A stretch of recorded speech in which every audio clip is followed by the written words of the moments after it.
Institut Teknologi Bisnis.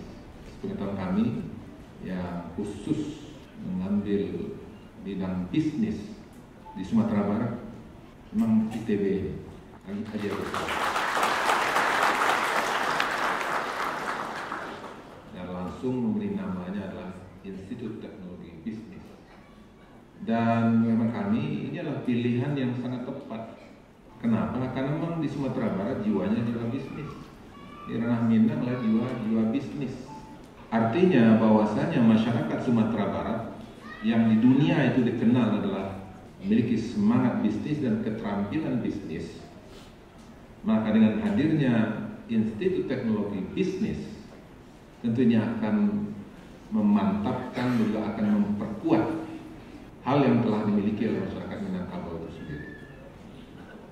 Mudah-mudahan insya Allah dengan adanya ITB Haji Agus Salim ini maka akan memperkuat, akan lebih memantapkan karakter orang Minang sebagai bisnismen. Yang kedua, kaitan dengan nama Haji Agus Salim. Pilihan Haji Agus Salim ini juga adalah bukan pilihan yang tepat.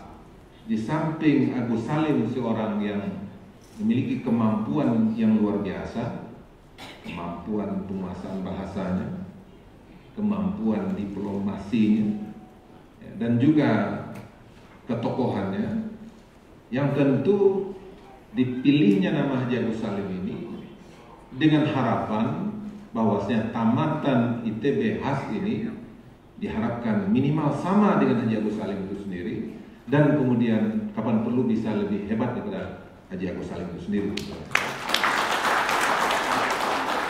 Artinya apa?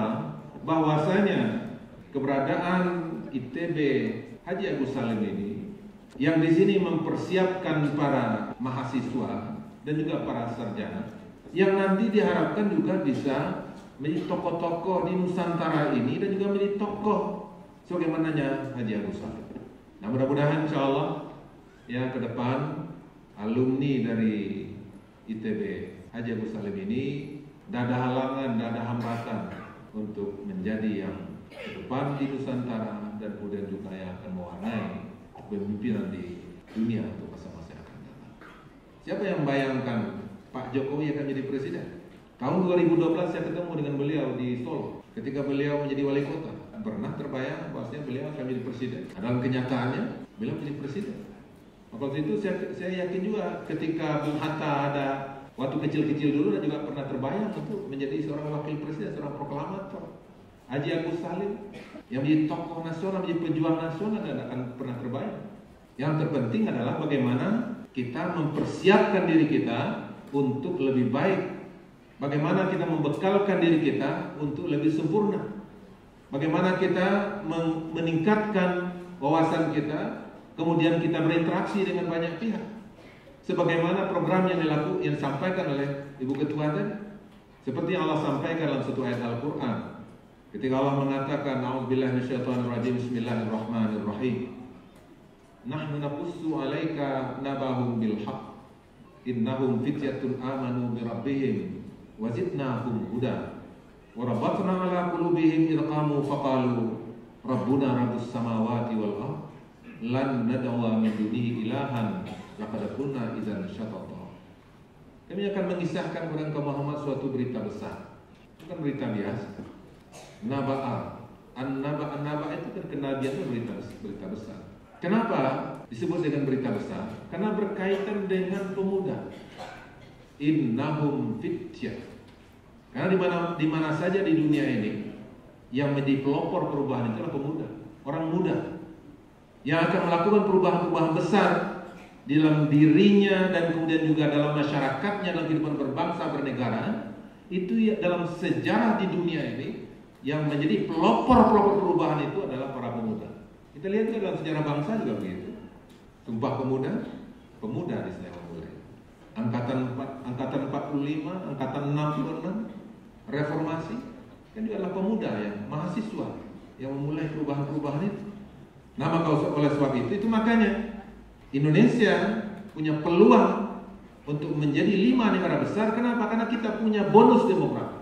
Jumlah usia produktif kita jauh melebihi daripada kelompok usia yang lain.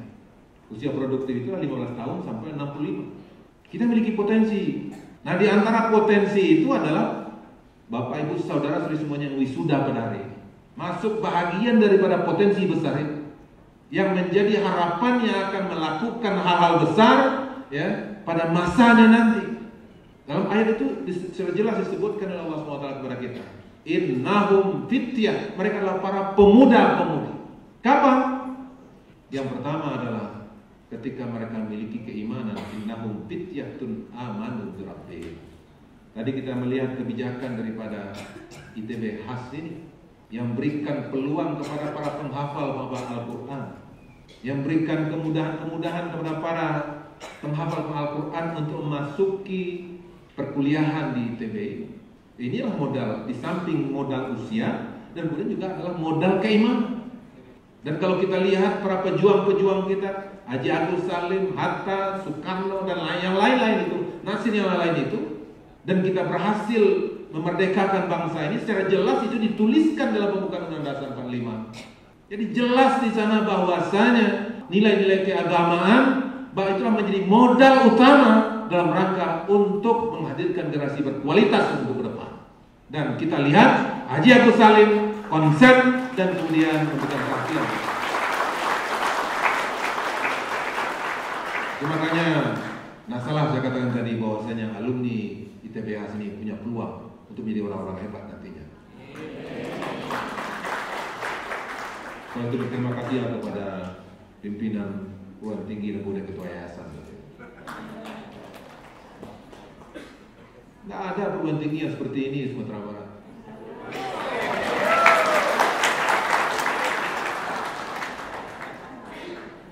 Itu memasuki semua jurusan ya, semua jurusan. Sampai hebatnya nanti adalah para orang yang menguasai teknologi dan bisnis tapi memiliki spiritual. Kan ini yang kurang. Ini yang kurang sekarang ini. Tapi ITB HAS menjawab itu. Maka itu Bapak Ibu orang tua yang hadir pada hari ini sangat tepat sekali Bapak Ibu menyekolahkan anak-anaknya.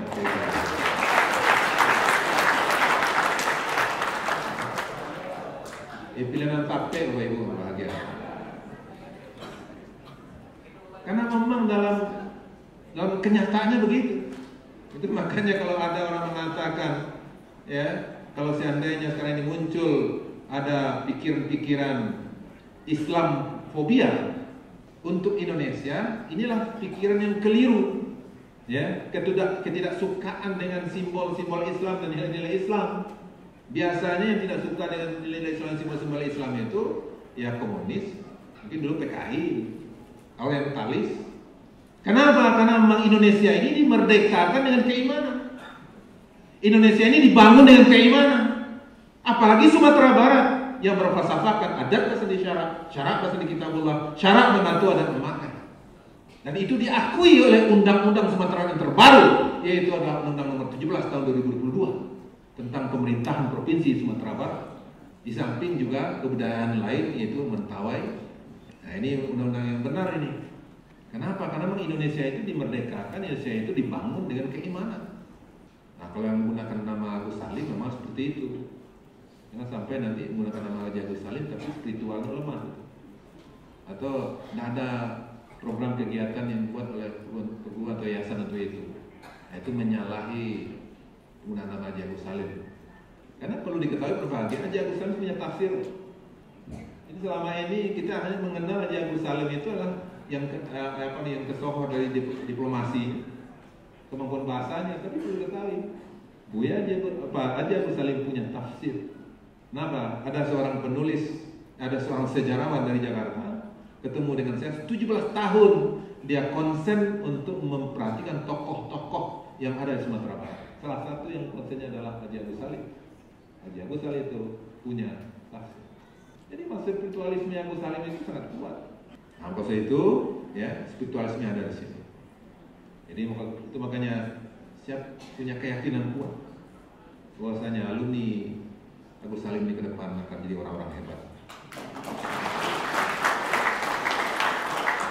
daerahnya daerah pejuang, dalam dirinya juga ada daerah pejuang, dan kemudian semangat yang dibawa oleh yayasan ini juga semangat pejuang, dan kemudian upaya untuk membekalkan mahasiswanya dengan bekalan yang tepat. Tentu ini juga akan betul-betul mengkonkretkan apa yang menjadi cita-cita. Jadi bersyukurlah sudah di ITB Haji Agus Salim. Kemudian yang kedua, dalam ayat itu dikatakan, innahum fityatun amanu birabbihim wa zidnahum huda. Kami tambah-tambah ilmu pengetahuan untuk mereka. Nah, waktu itu ya, untuk kesuksesan ke depan itu ya, perguruan tinggi baru jenjang pertama. Seorang itu akan sukses menyelesaikan dan kemudian berkontribusi untuk masyarakat, dan cukup dengan hanya akademis, tetapi juga harus mampu bersosialisasi. Maka itu ilmu yang saudara dapatkan pada hari ini itu bukan hanya untuk diketahui, akan tetapi harus diimplementasikan dalam kehidupan nyata. Nah, dengan implementasi itulah maka akan menghadirkan ide-ide, akan menghadirkan inovasi, dan juga akan mendorong kita untuk meningkatkan kompetensi kita. Maka itu kalau sekarang selesai S1, maka segera lanjutkan ke S2. Kalau sekarang ini sudah ada yang master, ya, nah, maka itu lanjutkan untuk yang jenjang tinggi lagi. Pada saat yang sama, ilmu yang kita miliki maka kita manfaatkan untuk kepentingan masyarakat. Dan kemudian yang ketiga, dalam ayat itu yang perlu menjadi bekal kepada kita adalah yaitu warabatna ala qulubihim, yaitu adanya kolaborasi, adanya kerjasama, saling bersinergi satu sama lainnya, saling kompak satu sama lainnya. Nah, akan mungkin kita sukses hanya kita sendiri tanpa orang lain. Maka itu harus berkolaborasi, harus bersinergi, harus bekerja sama ya, dengan pihak-pihak lainnya. Nah, sehingga itu akan mendorong kita untuk lebih baik lagi. Karena tak mungkin kesuksesan itu akan kita peroleh hanya kita sendiri. Kita harus punya teamwork. Kita harus mampu untuk bekerja sama. Kita harus mampu untuk ya bersinergi. Kita harus mampu untuk membangun kebersamaan. Itu makanya dalam sila ketiga dalam Pancasila dijelaskan, sampaikan kepada kita itu persatuan Indonesia. Karena memang kenapa kita sukses membangun bangsa ini, memerdekakan bangsa ini? Ketika kita bersatu, ketika kita kompak. Apalagi pada saat sekarang ini. Ini tantangan bagi kita semua. Semenjak COVID tahun 2019 sampai sekarang ini yang belum tuntas. Dan akibat daripada COVID ini luar biasa, bukan hanya kesehatan saja, tapi dampak sosial, dampak ekonomi, dampak politik. Sekarang ini di dunia banyak negara inflasi meningkat semuanya. Bahkan sekarang ini yang cukup tinggi inflasinya itulah kaitan dengan pangan untuk kebutuhan kita. Dan Indonesia ini dalam data yang kita baca, kemampuan untuk memenuhi ketahanan pangan Indonesia ini itu hanya berkisar sampai 21 hari. Kalau seandainya suplai pangan tidak masuk ke dalam negeri, maka Indonesia semua hanya bisa bertahan hanya 21 hari. Energi BBM kita hanya bisa bertahan hanya 18 sampai 19 hari. Kalau seandainya tidak ada suplai BBM ke dalam negeri, maka kita hanya bertahan cuma hanya 18 hari, paling tinggi 19 hari. Artinya apa? Tidak bisa kita kesana kemari. Pesawat tidak bisa bergerak, mobil tidak bisa berjalan, dan kemudian sepeda motor dan semuanya tidak akan bisa. Kenapa? Karena memang Indonesia ini dalam sisi kemampuan ketersediaan bahan kita ini masih lemah dibandingkan negara-negara yang lain. Nah, maka itu untuk menghadapi itu semuanya, maka tidak ada lain, kita harus bersinergi dan kita harus berkompak dan kita harus bersatu. Maka dalam ayat tadi Allah katakan kepada kita, warabatna ala qulubihim, dan kami satu padukan hati-hati mereka. Nah, maksud itu kita semua walaupun jurusan berbeda, akan tetapi kita berkolaborasi dalam rangka untuk memecahkan permasalahan-permasalahan yang ada. Di Sumatera Barat saja sekarang ini, dana yang dulu dikirimkan ke daerah sekarang tidak dikirimkan lagi. Ada 800 miliar Kemudian yang dulu kewajiban tentang pegawai ini dibiayai oleh pusat melalui ASN, sekarang ada P3K. P3K itu biayanya di daerah, pegawai dengan perjanjian kerja. Artinya apa? Ini fakta kepada kita bahwasanya di mana di Indonesia kan juga menunjukkan bahwa transfer ke daerah itu berkurang. Nah, maka kalau itu untuk mengatasi ini semuanya, permasalahan-permasalahan tadi, maka perlu kreativitas, perlu inovasi, perlu terobosan-terobosan. Nah, siapa yang akan melakukan inovasi? Siapa yang akan melakukan terobosan-terobosan itu? Tentu adalah orang-orang terdidik, para pemuda, dan kemudian mereka adalah orang berilmu, dan kemudian mereka orang beriman, dan mereka adalah orang yang mampu bersinergi, mampu bekerja sama. Nah, maka oleh sebab itu, kalau memang saudara-saudari semuanya akan lebih sukses ke depan, di samping memiliki keimanan, memiliki pengetahuan, maka harus mampu untuk bekerja sama, mampu untuk berkolaborasi, mampu untuk bersinergi, ya, mampu untuk mengakomodasi potensi lain demi untuk memberikan kebaikan-kebaikan untuk masyarakat bangsa dan negara ini. Dan semangat itu ada pada Haji Agus Salim yang namanya digunakan untuk perguruan tinggi. Nah, mudah-mudahan insya Allah ya, dengan berapa hal itu maka kita akan bisa ilqamu faqalu, maka kita akan bisa berdiri gagah dan kemudian bisa berbicara lantang dan kemudian bisa menunjukkan identitas kita. Rabbuna rabbus samawati wal ardh lan nadawa min duni ilahan laqad qulna idzan syatata. Bahwasanya kita bisa menunjukkan identitas kita, bisa berdiri gagah, ilqamu faqalu, dan bisa bicara lantang, dan kemudian kita bisa menunjukkan identitas kita sebagai alumni daripada ITB Haji Agus Salim ini, sebagai masyarakat Sumatera Barat yang berpelatakan adat masih syarat-syarat bahasa kita buat itu, masyarakat Minang yang memiliki bakat bisnis dan kemudian potensi-potensi yang lainnya. Maka itu adanya Institut Teknologi Bisnis Haji Agus Salim di Bukit Tinggi, mudah-mudahan ini semuanya akan menjadi bagian yang akan menghadirkan yang terbaik bagi diri kita masing-masing, yang terbaik untuk perguruan tinggi, yang terbaik untuk Sumatera Barat, yang terbaik untuk negara kesatuan Republik yang sama-sama kita cintai. Karena memang Indonesia pada saat ini membutuhkan orang-orang seperti para wisudawan dan wisudawati hari ini yang akan mengukir bagaimana kehidupan bangsa di masa mendatang.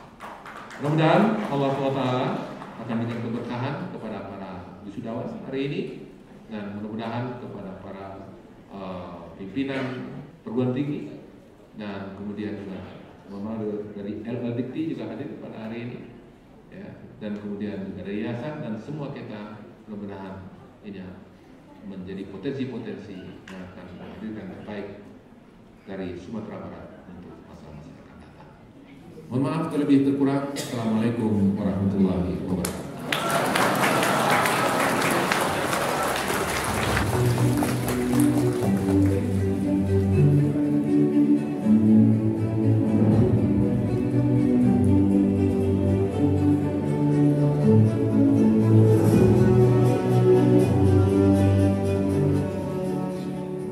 Alhamdulillah Pak Gubernur sudah sampai kepada sari hati apa yang sebetulnya beliau titipkan, dan itu merupakan pegangan bagi kita semua. Di internalnya kita punya dua agenda besar.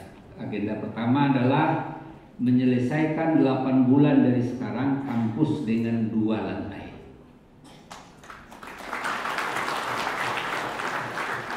Kita sudah masuk pada fase kedua. Fase pertama pemancangan dan klarifikasi lahan sudah.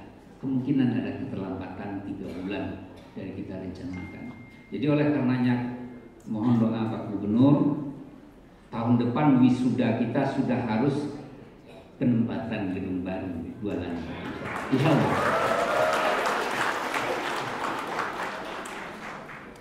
Tolong doakan bersama, mudah-mudahan ini terwujud untuk kita bisa lebih besar lagi. Yang kedua adalah tadi banyak polisi baru yang kita membuat, sudah disampaikan oleh Ibu Rektor. Rumah tahfiz adalah bahagian dari yang baru kami buat. Kami butuh resources, kami sewa tempat sekarang. Nanti mahasiswa S1, D3, bahkan MM boleh join. Bahkan alumni kami juga boleh join nanti, termasuk dosen.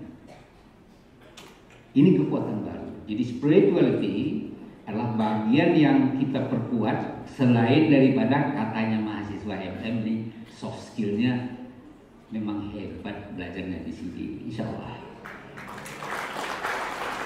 Oleh karenanya Pak Gubernur, Pak Sekda yang mewakili Agam, untuk sebahagian besar saya pantau ini Bapak boleh pakai untuk memajukan beberapa dinas yang diperlukan, tarik ke provinsi, tarik kepada jabatan-jabatan yang lebih baik. Kenapa?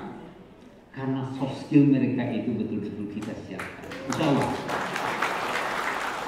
Satu diantaranya inovasi program baru Pak Gubernur, saya membimbing satu diantara mahasiswa ini yang belum ada jawabannya pada tingkat provinsi. Kenapa stunting kita tinggi? Maka satu mahasiswa kita memperoleh sebuah inovasi program di mana akar masalahnya adalah bioenvironmental factors. Jadi manajemen bagaimana memperbaiki sanitasi. Kenapa di Padang Panjang tinggi angka stunting, padahal kata Padang Panjang itu sudah bagus, dan mahasiswa MM kami menemukan akar masalahnya. Airnya terkontaminasi. Ketika air terkontaminasi, dia akan masuk menjadi kena ini ya, diarrhea disease, hepatitis, kemudian dia stunting. Oleh karenanya mohon Pak Gubernur segera untuk bisa jadikan itu sebagai tindak dan bagaimana untuk memperbaiki stunting di Sumatera. Itu satu judul. Judul yang lain kita punya tesis bagaimana mempercepat penyelesaian tuberkulosis. Siapa bayangkan kita bisa lakukan kajian di sini? Kenapa? Ilmu manajemen digunakan untuk pelayanan untuk tuberkulosis. Gimana caranya? Gojek tuberkulosis. Tepuk tangan dulu siapa yang berpikiran seperti itu. Apa itu Gojek tuberkulosis? Melayani orang TB itu harus via manajemen lewat deteksi, pemeriksaan, obatnya dimintakan dokter, kemudian dikembalikan. Sehingga cost-nya bisa direduksi serendah mungkin dan coverage pelayanannya adalah menjadi lebih hebat. Itu tidak terbayang oleh teman-teman yang tidak masuk ke ITBH. Bahwasanya untuk bahagian misalnya untuk manajemen kesehatan, insya Allah kita punya inovasi, insya Allah bagus-bagus. Maka tunggu tanggal mainnya, semester besok ini kami intake akan ada manajemen pendidikan. Konsentrasi di MM. Satu, manajemen pendidikan. Nah, itulah beberapa inovasi dan peranan kami Bapak Gubernur, Pak Sekda, termasuk juga bagaimana memajukan masyarakat di Sumatera Barat. Tadi Pak Gubernur sudah sampaikan, ilmu itu perlu, tetapi yang jauh lebih penting adalah pengamalannya. Tahun ini yayasan juga mendorong dosen turun lapangan. Maka Pemda Agam meningkatkan penerimaannya adalah dengan menurunkan dosen dan mahasiswa untuk mencoba meningkatkan bagaimana penghasilan daripada masyarakat dan sebagainya. Itu kedua, bangunan, kemudian penguatan mutu, dan yang ketiga adalah kerjasama. Saya minta kepada Direktur MM bawa nih perwakilan mahasiswa, nanti kita datang ke Yala University, Thailand Selatan. Kita mau buat kolaborasi baru. Kolaborasi setelah insya Allah dalam waktu dekat kita selesai batch kedua kerjasama dengan BINUS. Bapak dan Ibu, kita punya jurusan yang dibawa oleh Pak PR1 kita ini, Pak Ihsan, itu namanya digital business. Kalau seandainya mahasiswa tidak masuk ke digital business, mereka akan rugi. Kenapa D3 sama digital business saya berporak-porak terus? Karena coba lihat di internet, permintaan pasar kerja itu ada di 2 bidang itu jauh lebih tinggi. Jadi kira-kira begitu. Selamat kepada semua dan wabil khusus kepada orang tua yang membesarkan mereka. Ingatlah seketika Bapak dan Ibu ikhlas menyerahkan segala harta dan pengorbanan bumi dan seisinya untuk membalas itu belum cukup. Jadi jangan lupa para wisudawan, bahagiakan orang tua dengan perhatian lebih ketika sudah selesai. Mereka tidak meminta pengembalian, tapi mereka meminta adalah kasih sayang dan kolaborasi tadi. Tak banyak yang ingin kami sampaikan kecuali minta doa dan melaksanakan poin-poin utama yang disampaikan dalam tausiah singkat dari Bapak Gubernur kita tadi.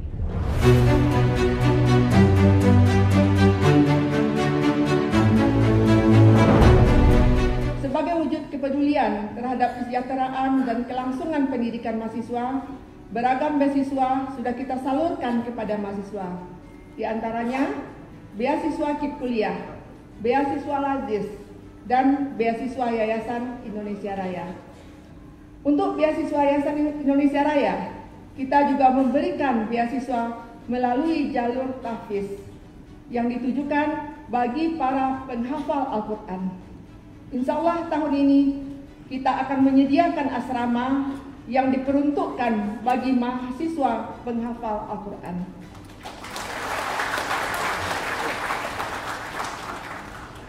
Di asrama ini akan dilaksanakan program murojaah secara berkala untuk meningkatkan kualitas dan kuantitas bacaan dan hafalan mereka, serta akan dilaksanakan secara rutin tausiah dan pengajian, tentunya dengan mendatangkan narasumber yang kompeten.